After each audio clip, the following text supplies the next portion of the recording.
Ini tentang fungi dan insek ya. Kali ini ada pakarnya, dua pakar. Itu Mas Ahmad dan Mas Eko Andrianto ya. Semuanya dari Shizuoka University.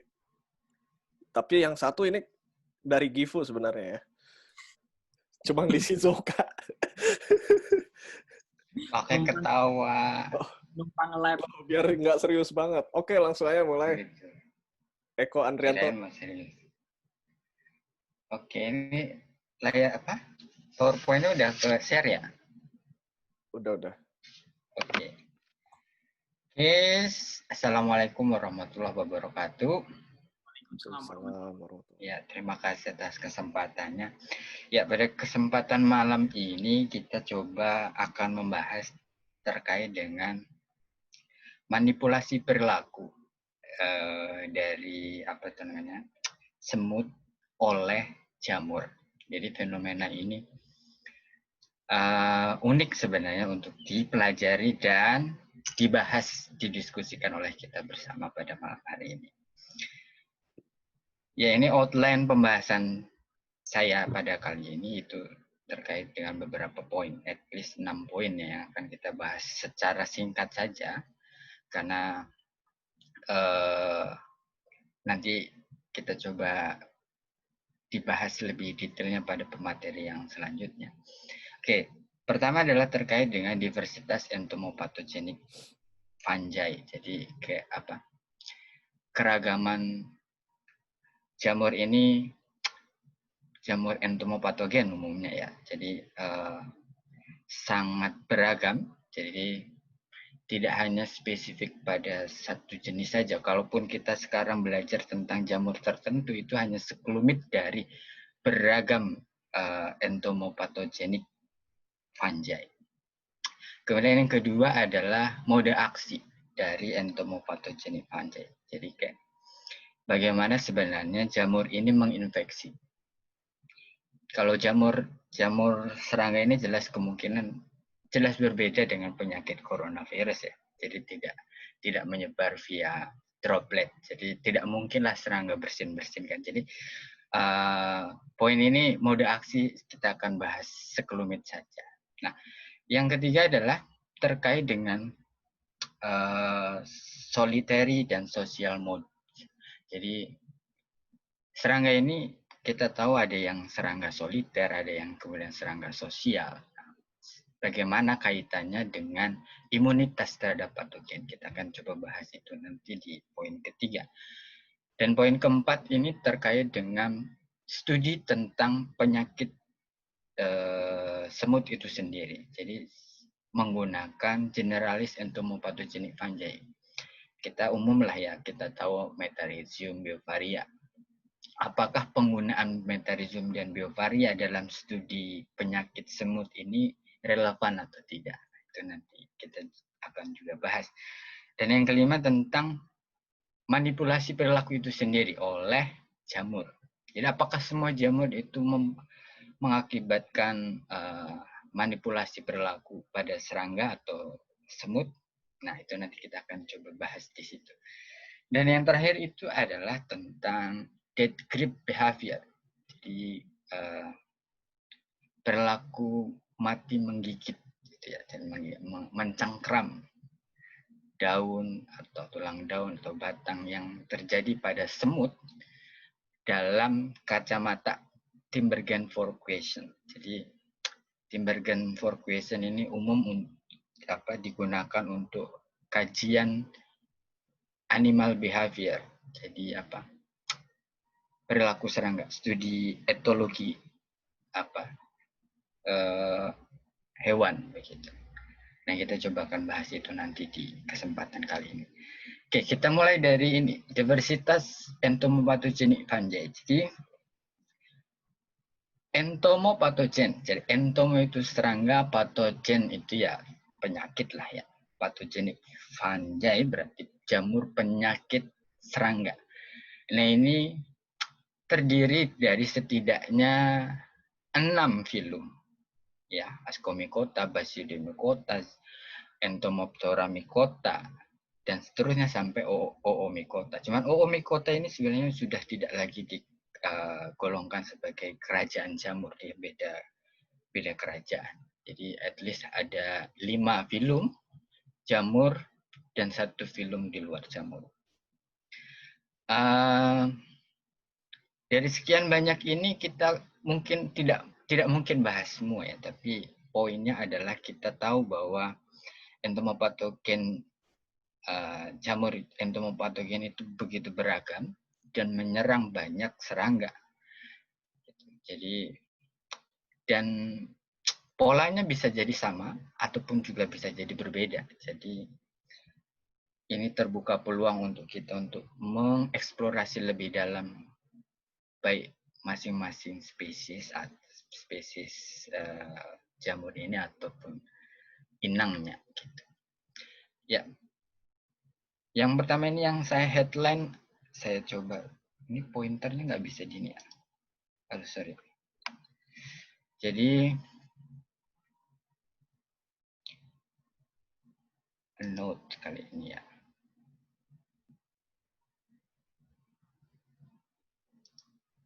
Oke, jadi Ascomycota, ini adalah filum yang, kelihatan nggak ya? Komen. Jadi Ascomycota ini adalah grup filum dari jamur itu yang memiliki grup terbesar. Jadi member grupnya itu paling besar di kerajaan jamur gitu. Dan di Ascomycota atau filum Ascomycota ini juga ada ordo yang paling banyak spesiesnya merupakan jamur entomopatogen. Ini adalah ordo Hippocreales. Jadi, umumnya jamur entomopatogen berasal dari ordo ini. Gitu. Jadi misalkan Metarhizium yang kita kenal atau Beoferia berasal dari ordo ini. Dan umumnya menyerang Hemiptera. Dan selanjutnya ini ada Basidiomycota. Uniknya dari Basidiomycota ini, dia belum ada laporan dia bisa menyerang serangga diptera, nyamuk atau laler. Nah ini apa itu namanya? Kalaupun nanti siapapun yang kemudian menemukan, kok ada serangga diptera yang terinfeksi jamur dari filum ini, dari filum Basidiomycota, ini adalah suatu kebaruan, novelty gitu ya. Jadi sesuatu yang baru. Oke, dan umumnya fungsi dari entomopatogen fungi ini adalah pengendali serangga sebenarnya untuk membunuh serangga hama. Tapi kemungkinan perspektif ini bisa berbeda kalau yang berbicara mikrobiologis, ahli mikrobiologi atau mikologi itu sendiri, mikologis ahli ilmu jamur itu beda. Tapi kalau untuk saya entomologis atau insektopatologis itu penggunaan entomopatogen fungi ya sebagai pengendali serangga hama. Next kita bahas tentang mode aksi dari jamur entomopatogen. Ini sebenarnya sudah common sudah pada tahu bahwa jamur entomopatogen ini menginfeksi dengan melakukan penetrasi ke kutikula. Jadi kutikula atau kulit serangga itu misalkan terpapar oleh jamur dan kemudian jamur itu berkecambah dan kemudian memproduksi senyawa-senyawa yang kemudian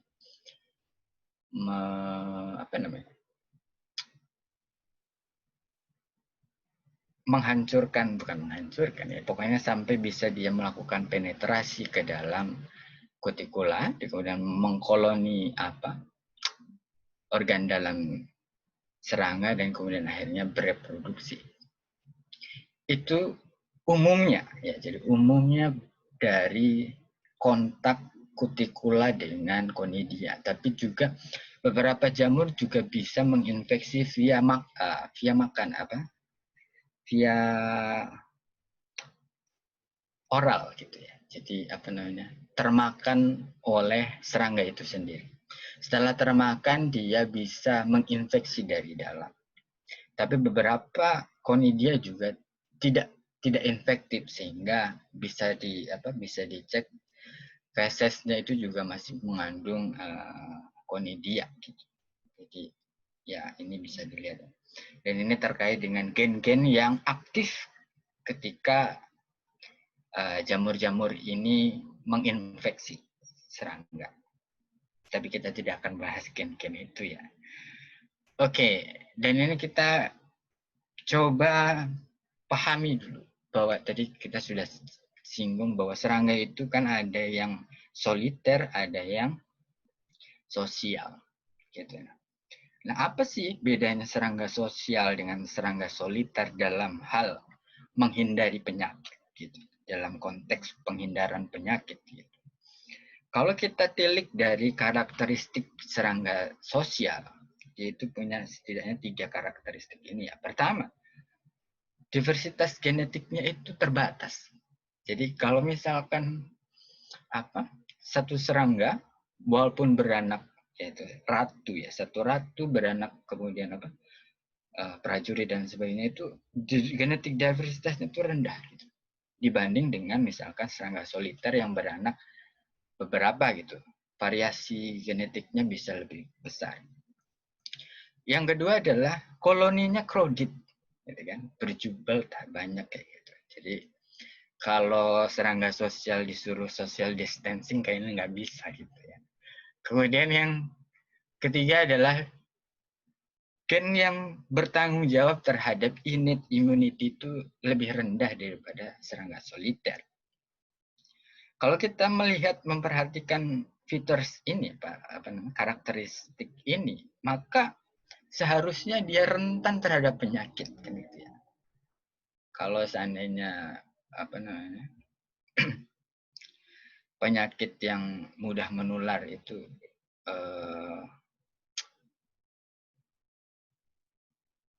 ada di serangga, jadi maka serangga sosial itu sebenarnya yang paling rentan karena dia berkoloni, ya kan?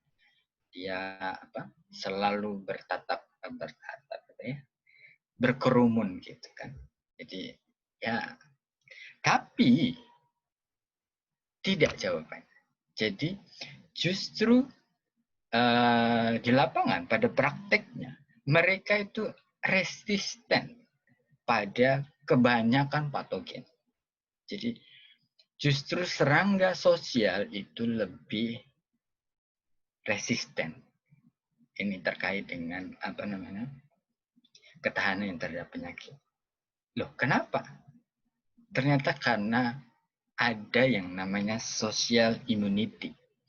Jadi pada serangga sosial ada social immunity ini lebih efisien daripada innate immunity, imunitas dari dalam individual masing-masing. Social immunity ini yang bagaimana? Nah, ini yang menarik ketika kita mempelajari serangga sosial. Jadi social immunity strategi dari semut yang sosial, ya sosial, bukan yang soliter. Itu beragam. Ada banyak sekali defense mechanism-nya. Tapi poinnya ada 3 strategi. Ya, strategi social immunity yang dilakukan serangga untuk menghindari penyakit. Pertama adalah menghindari infeksi, avoiding infection. Kemudian resisting infection. Yang terakhir adalah tolerating infection. Nah, ini menarik. Apa bedanya resisting dengan tolerating? Resisten dengan toleran. Ini penting juga. Resisten itu kontak bisa jadi sudah ada. Kontak dengan patogennya itu ada, tapi patogen tidak dapat menginfeksi atau gagal menginfeksi, itu namanya resisten. Tapi kalau yang toleran, infeksi sudah ada, tapi dia masih bisa bertahan. Gitu. poin berbedanya kayak gitu. Jadi kalau ada serangga resisten pestisida ya berarti dia mau disemprot pestisida ya nggak mempan. Tapi kalau toleran pestisida ya dia mungkin gelele dulu tapi tidak mati. Gitu ya. Ya ini tentang terkait dengan social immunity. Jadi kenapa kok dalam kerumunan semut itu kok jarang sekali ada yang kita temukan semuanya mati terinfeksi jamur atau penyakit yang lainnya, karena memang ada namanya social immunity. Nah, sekarang ketika kita berbicara tentang penyakit semut gitu kan, kebanyakan studi atau eksperimen oleh beberapa researcher itu seringkali menggunakan generalis entomopathogenik fungi, ya seperti Metarhizium biovaria, dengan asumsi bahwa jamur ini kan jamur tanah, gitu, dan serangga ini di tanah, gitu. Jadi kemungkinan dia adalah common parasite of ants, jadi ant, jadi adalah parasit umum di semut. Dan alasan yang kedua karena memang tidak ada atau jarang sekali laporan terkait eksplorasi biovaria Metarhizium untuk mengendalikan semut. Nah sebenarnya dari sini kita sudah tahu loh, ini jarang diketahui bahwa Metarhizium itu menginfeksi semut. Ini sebenarnya poin kelemahan dari asumsi ini. Jadi biovaria maupun Metarhizium itu hampir jarang ditemukan menginfeksi secara alami semut. Maka penggunaan biovaria dan Metarhizium untuk studi penyakit semut ini agak kurang relevan. Kayak gitu. Terlebih dua jamur itu biovaria dan Metarhizium itu cenderung oportunis dan seterusnya. Pertimbangan-pertimbangan terkait dengan penggunaan biovaria dan Metarhizium.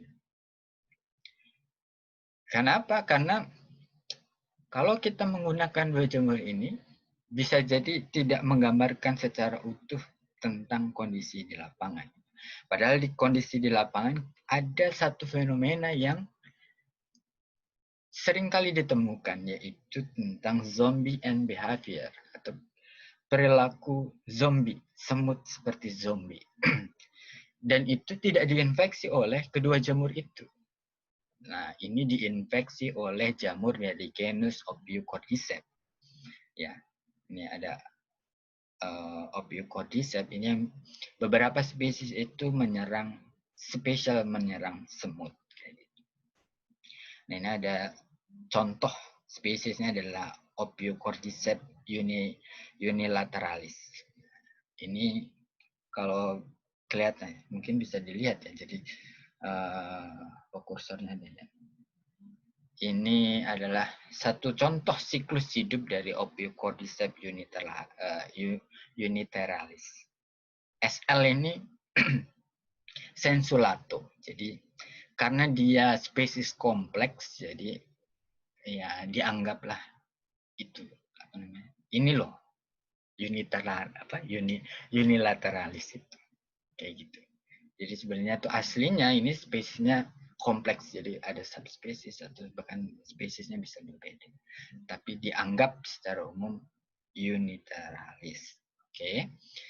Nah, ini contoh siklusnya. Jadi ketika semut itu bersarang di pohon, dia akan melewati mencari mencari makanan gitu, dan melewati ini adalah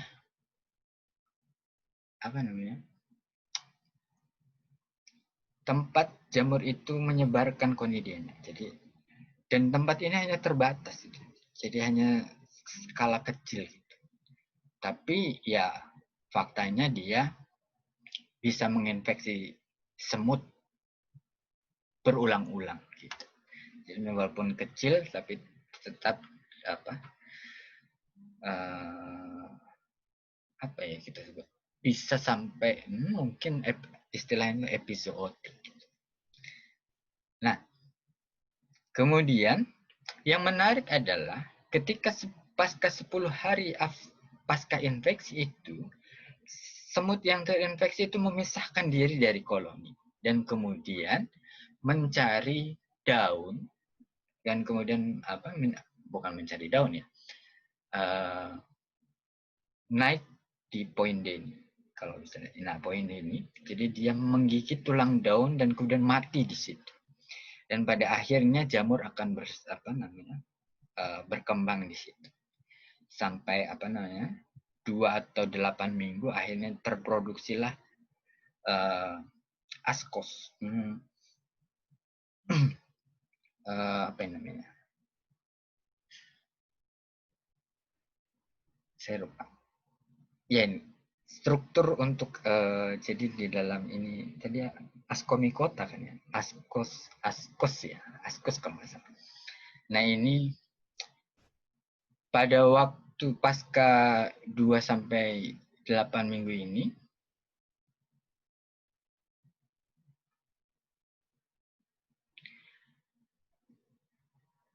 jamurnya akan menyebarkan sporanya.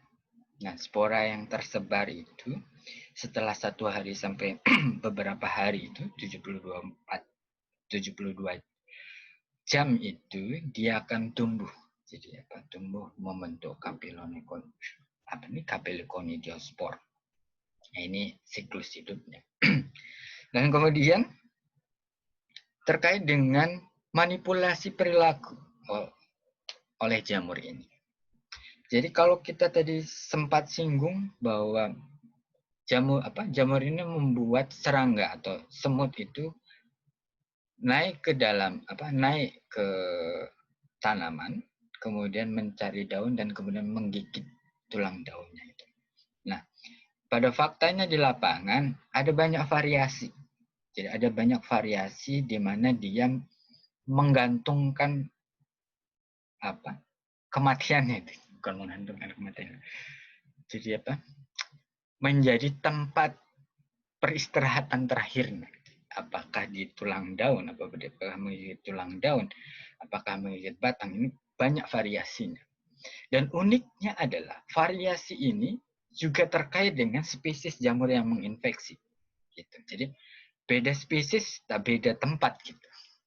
Nah ini unik ya. Jadi nah ini adalah ragam dari manipulasi perilaku yang disebabkan oleh jamur Ophiocordyceps itu sendiri ya. Nah, kemudian kita coba akan bahas tentang perilaku itu tadi. Perilaku mati dengan menggigit dan kemudian yaudah itu menjadi tempat peristirahatan terakhir. Dengan kacamata Timbergen. Jadi ini ada Timbergen ini, 4 pertanyaan Timbergen ini terkait dengan studi perilaku hewan. Jadi ini kalau bisa dilihat di sini sebenarnya terbagi dari 4 dimensi. Dimensi level pertanyaannya dan kemudian objek studinya. Jadi ada yang pertanyaan ultimate itu. Kenapa? Jadi kenapa kok perilaku ini ada gitu? Secara benefitnya, secara fungsi baik ini sebenarnya perilaku ini bermanfaat untuk siapa? Kemudian secara evolusi itu gimana itu? Kenapa perilaku ini harus ada kayak gitu? Kemudian pada level yang lebih rendah sebenarnya proximate itu bagaimana perilaku ini terjadi? Sebabnya apa? Kemudian bisa nggak berubah? Nah itu terkait dengan ontogeny atau development. Nah ini adalah 4 poin yang umumnya dieksplorasi untuk mengkaji perilaku hewan termasuk serangga. Ya kita coba bahas pertanyaan yang ultimate ya, terkait dengan fungsi atau functionnya. Jadi jamur ini Ophiocordyceps unitarius ini memanipulasi serangga atau inangnya itu untuk mencari tempat yang cocok untuk bereproduksi dia, proliferasi. Jadi benefitnya itu untuk jamur. Gitu. Jadi bukan, yang jelas bukan untuk apa namanya, bukan untuk semutnya, tapi jamurnya. Kemudian jamurnya ini juga secara unik itu tidak menyebarkan secara langsung semua sporanya. Jadi dia bisa bertahan lama sebenarnya. Jadi kenapa dia stuck di apa namanya, daun yang lebih tinggi, misalnya tidak di permukaan, walaupun ada beberapa yang di permukaan, itu biar dapat menyebarkan sporanya itu pada cakupan yang cukup untuk mendapatkan inang baru, kayak gitu. Dan dia menyebarkan sporanya itu bertahap, atau dengan apa, polanya itu namanya heteroparous reproduction. Jadi dia menyebarkan sporanya itu sedikit itu, sehingga probabilitas untuk mendapatkan inangnya itu lebih banyak ketimbang dia sekali pure gitu ya, walaupun banyak tapi probabilitasnya itu mungkin cuma untuk satu generasi. Nah, sedangkan ini bisa bertahan bertahun-tahun. Jamur ini maksudnya serangga yang mati kemudian stuck, kemudian ada jamurnya itu bisa menyebarkan sporanya itu beberapa tahun, untuk waktu yang lama lah pokoknya. Oke, nah secara filogeni, secara evolusi ini yang unik yang tadi sudah kita singgung, bahwa tadi ada beberapa pola perilaku bergantung pada spesies jamurnya. Nah ini beberapa spesies jamur bergantung dengan spesies hostnya. Nah ini yang penting. Jadi perilaku yang tadi, perilaku manipulasi ini, ternyata ketika kita split gitu, misalkan jamur tertentu yang biasa menginfeksi Camponotus apa gitu. Jadi kan, jadi Camponotus umumnya ini, kalau dulu itu dikenal Ophiocordyceps ini sebagai jamur patogen serangga pemotong, semut pemotong daun, atau leaf cutting ant ya. Jadi atau spesies atas spesies itu dulu. Jadi report pertama itu di atas spesies, tapi kemudian diralat karena karena kemungkinan itu kesalahan gitu. Kemungkinan itu kesalahan. Jadi bukan semutnya itu bukan spesies atas spesies atau pemotong daun itu, tapi semut carpenter. Jadi, karena di lapangan itu lebih sering ditemukan carpenter semut yang terinfeksi dari Ophiocordyceps ini ketimbang uncutting leaf itu tadi. Nah ini kembali lagi, jadi beberapa spesies jamur itu spesifik menginfeksi spesies semut gitu. Dan ketika dia diganti di split host gitu, behaviornya berubah. Kadang bahkan tidak ada, maksudnya tidak menunjukkan behavior itu. Ya sama, bisa membunuh, tapi behavior perilakunya itu berbeda. Nah ini teorinya banyak untuk menjelaskan ini ya, terkait dengan teori ini ada yang namanya extended phenotype gitu ya. Kalau yang pernah baca bukunya Richard Dawkins gitu kayak itu, ini juga dibahas dalam perspektif ini. Jadi memang ada interaksi dari gen dari patogen dengan hostnya. Jadi ketika beda host ya beda lagi. Oke, yang selanjutnya adalah Coulson. Ini terkait dengan mekanismenya. Kenapa kok dia bisa ngikut? Maksudnya kenapa kok bisa jadi zombie? Nah, bagaimana sebenarnya yang terjadi? Nah, si jamurnya ini mengeluarkan substansi tertentu yang namanya GBA atau sphingosine. Dua ini yang kemudian diduga mempengaruhi perilaku dari serangga ini. Selain itu juga jamur ini ya memproduksi sekresi yang lain untuk menekan imun dari serangga itu. Nah, ini terkait dengan penyebab ya, apa mekanismenya. Dan yang terakhir adalah tentang ontogeninya. Mungkin atau tidak perilaku itu berubah. Sebenarnya tadi kita sudah singgung tadi kan. Jadi kalau umumnya dia menggantung apa tadinya dikenal apa perilaku ini menggantung di daun gitu Pak. Jadi semutnya apa menggigit daun dan kemudian tulang daun dan kemudian mati di situ. Tapi beberapa perilaku berbeda. Ada yang di batang, ada yang kemudian di serasa. Dan itu bervariasi. Dan ini memang tergantung dengan environment-nya. Jadi perilaku ini bisa berubah seiring dengan waktu gitu. Jadi apa namanya? Tapi catatan paling penting adalah perilaku ini tergantung dengan benefit yang ingin didapat oleh jamurnya atau patogennya itu untuk bisa bereproduksi optimal dengan temperatur tertentu, dengan apa kelembaban tertentu. Jadi konsiderasinya jelas lingkungan. Nah, mungkin itu saja ya terkait dengan penjelasan ini dari perspektif saya. Untuk lebih detail mungkin pemateri selanjutnya.